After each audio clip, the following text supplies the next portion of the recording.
আন্দোলনকারীদের জন্য আদালতের দরজা সবসময় খোলা।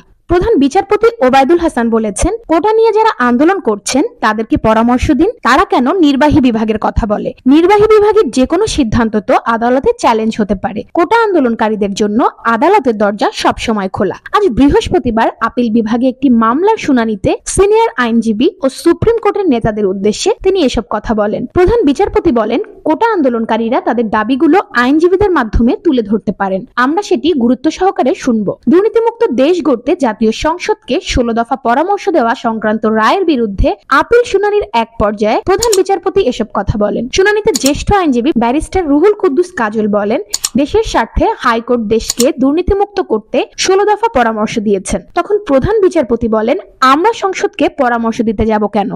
আমরা কি সংসদকে পরামর্শ দিতে পারি? হাইকোর্ট সরকারকে নির্দেশনা দিতে পারেন। তিনি বলেন, সংবিধান অনুযায়ী সুপ্রিম কোর্ট রাষ্ট্রপতি চাইলে পরামর্শ দিতে পারেন।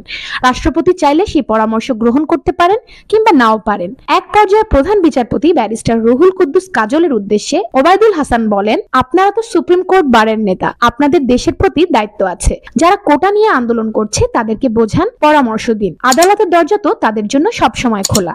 এ বিষয়ে আপনার মতামত এবং পরামর্শ জানাতে কমেন্ট করুন এবং আমাদের চ্যানেলটি সাবস্ক্রাইব করতে ভুলবেন না। ধন্যবাদ।